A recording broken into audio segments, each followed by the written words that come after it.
Hi, good evening, and welcome to Spiritual Alchemy Energy Transfigurations, the podcast with Julie. Tonight I have Lisa and Rizzoli with us, and we're going to talk about Tantra, among things. I'd love the audience to get to know you.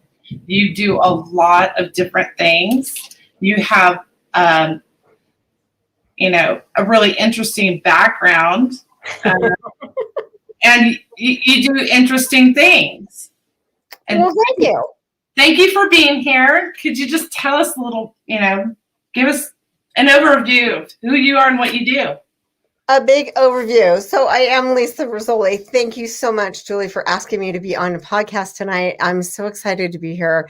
And as always, when I get on to these types of shows and lives and all the things that we're doing nowadays with modern technology, I always get a little buzz before I get going. So for a second, I'm going to just light a candle, get us into that kind of ritual space a little bit, and I got to get it right on the camera, but there is my candle, and I love to do a little bit of oil. So you can just kind of feel it coming through the ethers and into your own presence and feeling. This particular oil is called Heartgasm. Oh, it's so yummy. It's so good. It has a scent of rose, a hint of rose in there, as well as some other flavors, but the rose is what really turns me on. And it's got flecks of gold through it. It's a really, really amazing oil that I have a friend who makes the oil. Her name is Carmen Wilson, and she developed this oil. There's another one called All Nighter with a kukui in it. Fantastic oils. Highly recommend them. They're beautiful. Okay, so go ahead. Let me ask a question about the oils. I know you can hear me, but I can't hear you. Part of this Tantra is the senses. Absolutely. Hopefully you come back on, and can you hear me? Yes, I'm sorry. That's okay. That's okay. Asking a question about the oils. I wanted to back up a second, because part of Tantra is the senses. Is that correct? Yes. And enlivening the senses. Absolutely. We use our senses as human beings to activate and enhance that fuel as the fuel that we can awaken our having a spiritual awakening. So it's the fuel that guides the vehicle to that awakening state. I'm sorry to interrupt you, but I had to ask. No worries. I'm so glad that you did. Yeah. And we'll have lots of those. So feel free to interrupt anytime. I'm open to that, of course, and feeling into the space a little bit more. Thank you. All right. So a little bit about me. I came into Tantra in my, I think I was, is it? I can't hear you again. Yikes. Okay, can you hear me? So tonight we're talking about Tantra with Lisa Rizzoli. We're having some technical difficulties, but she's back again. I'm back again. The universe wants us to know who you are and what you do. Maybe we just got to get on to the Tantra pieces. Anyway, I stepped into Tantra in my 40s, and that was my first time that I stepped into a workshop and was just in awe about the fact that people were talking about stuff that I'd been doing all of my life, and really having that moment. And I had been searching. I'd been searching and seeking my tribe, if you will, and somebody that understood me on that level. And it wasn't until I was in my 40s that I found it. So I really feel blessed that I found a way to express myself. It gave me a language around it and a whole host of philosophy and deep, rich spiritual practices. Frozen again. I'm so sorry. Yeah. Bummer. This is some woo-woo for your boo-hoo, but we're talking Tantra tonight. It's good for your boo-hoo. All right, am I back on? Yes, you are. Okay, cool. So anyway, I learned some interesting information. I learned about the languaging, and I learned that there's a whole host, deep, rich philosophical background of this spiritual path that feeds my soul and makes my soul sing. Awesome. You went to school for anthropology. I did. I have a master's degree in anthropology, specializing in archaeology and faunal analysis. So I did some digs here in Nevada. I've been on a few sites, and up in Virginia City. We also did a one at for the Donner Summit, the Donner Party. So at Donner Summit. And yeah, we were doing some interesting work there, as well as some other places throughout the states. I mostly was dealing with some historical archaeology at that time. So what took you from anthropology to this whole different world of how does that like work together, or does it? Well, before that, I also ran a disposal company. So I actually owned and operated Rizzoli trash hauling. I bought it from my parents. They started this business about when I was like 3 or something. Anyway, I always worked for them, but I also left and went and did other things where I got my degrees. I mean, my undergraduate degree is in elementary education. And then I also went on to anthropology. Oh, wow. So I have a whole... I can't hear you, but I guess our viewers can hear both of us at the same time. So, well, maybe they can. Yeah. Are we good? I want to talk Tantra. Am I here? You let me know when I come back on.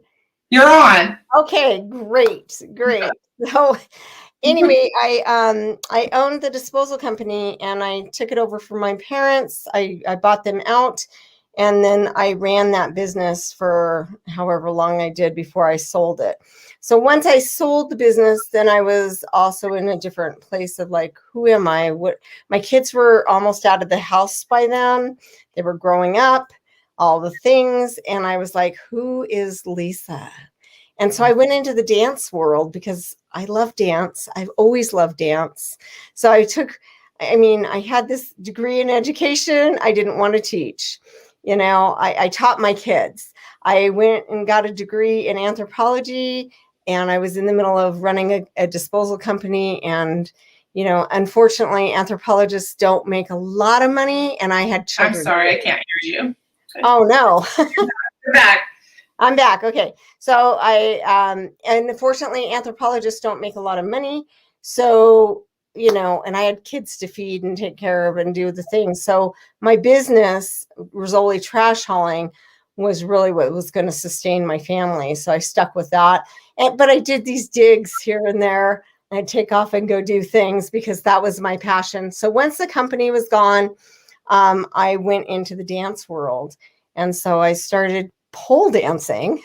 And I loved it so much because of the awakening of the female erotic body and feeling that sensations, and just so good for us women to have that experience of like, look in the mirror and really love yourself and come into that place. So one of my friends was running. You're gone again. Oh no.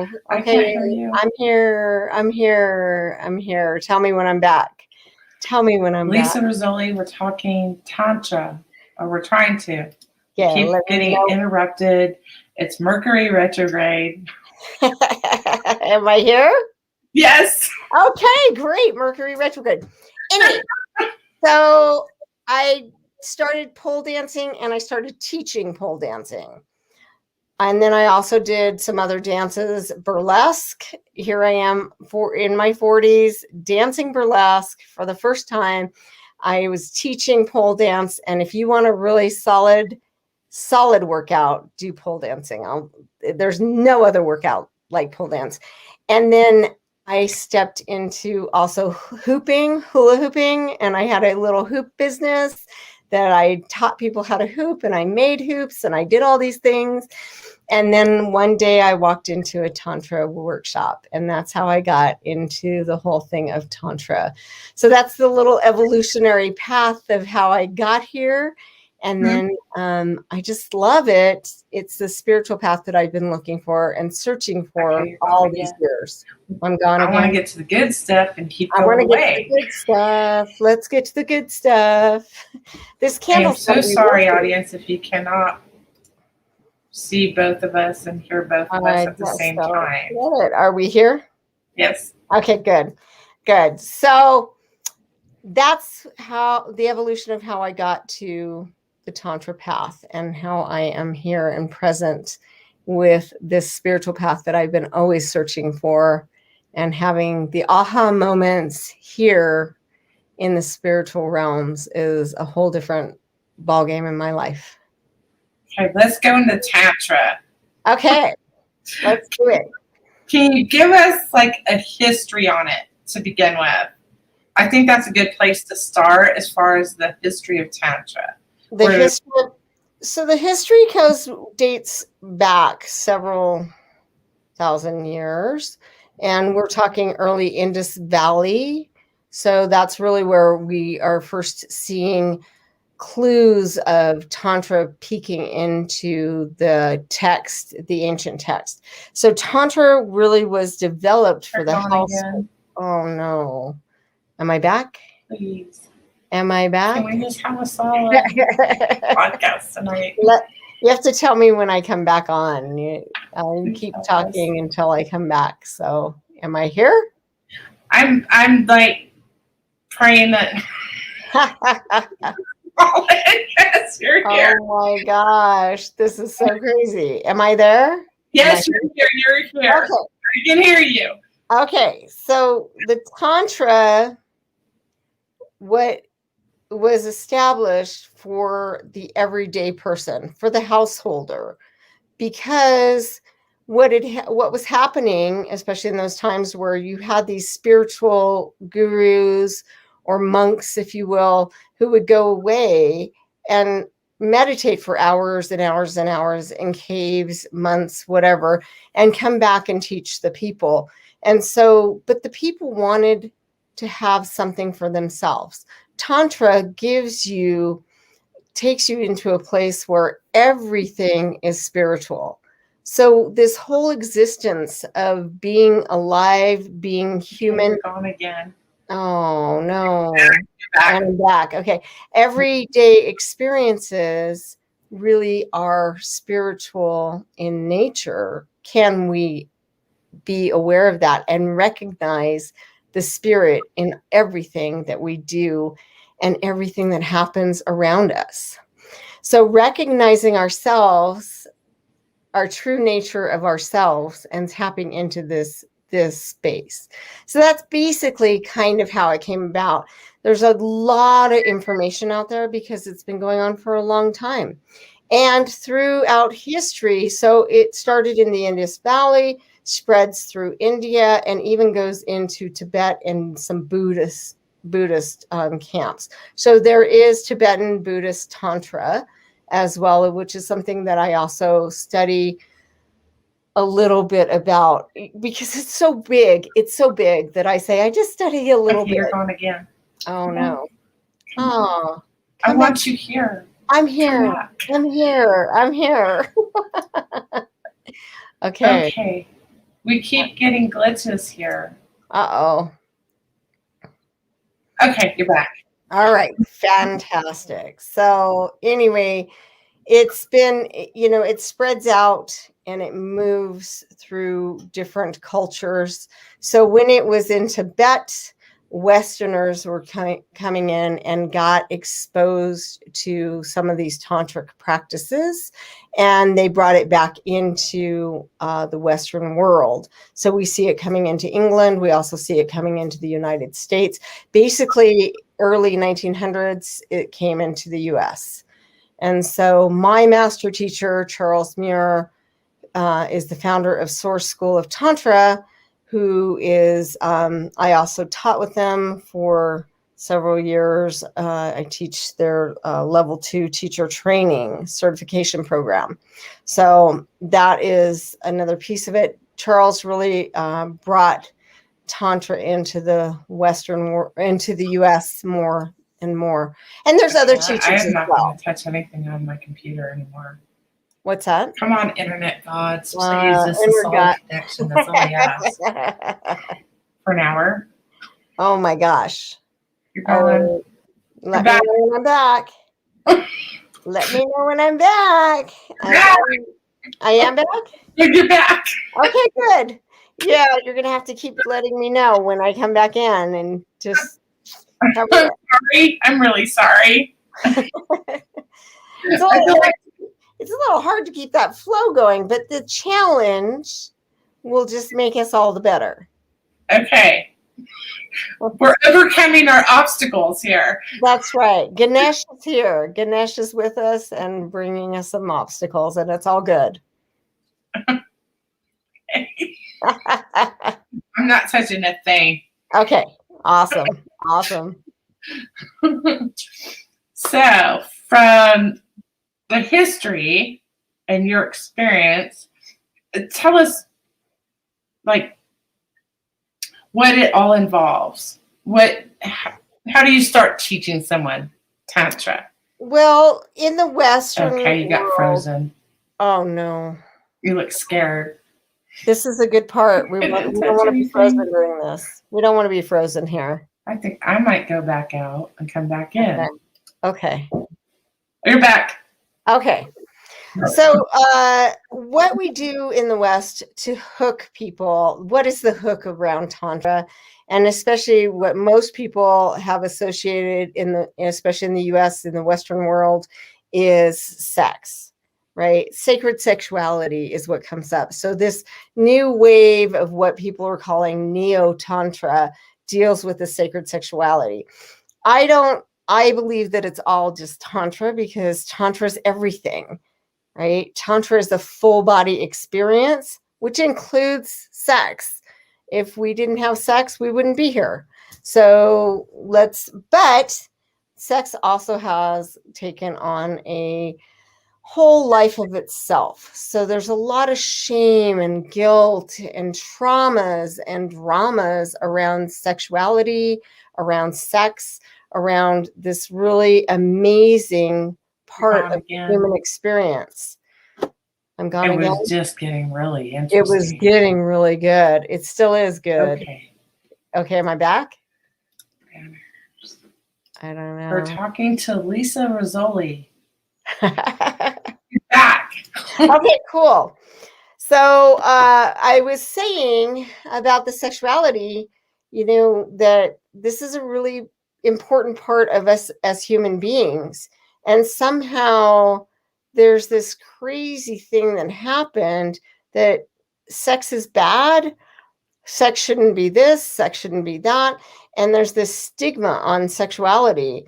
And so what we really are doing, I believe, in the Tantra world and how we're approaching it, is we're destigmatizing sexuality.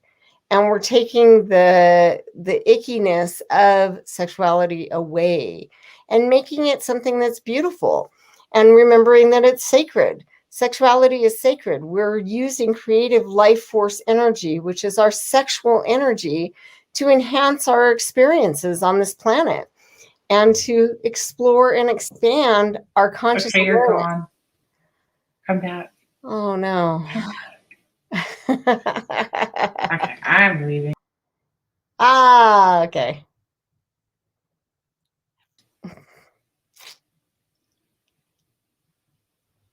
Okay, you're back. Okay, I'm back. Good. I'm so sorry. That's all right. Terrible.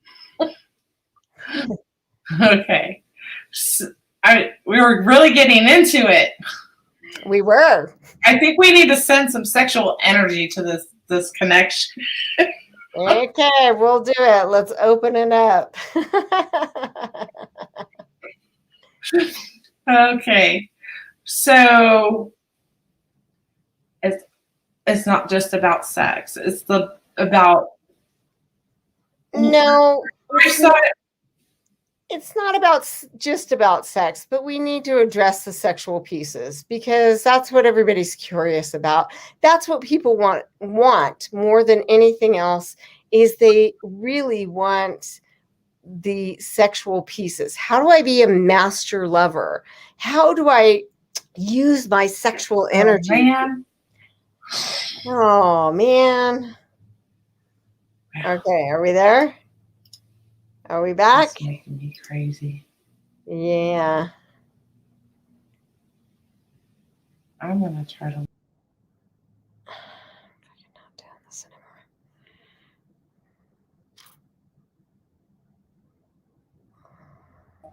Sorry. Okay, we'll give it another shot. We might have to. We're scheduled for 2 weeks here. Okay. So next week might be better, but I just left the studio and came back in. I don't know if that'll do anything. So Okay. I really wanted to have this conversation with you. I know. It's such a good one. Where were we? I don't know. I'm getting a little lost in this. And I'm sure that if people are out there listening, they are getting a little lost with the back and forth thing as well. So maybe it would be best if we shoot for next week. Let's try another 10 minutes. If it continues, we'll just okay with that. Okay, perfect. Okay.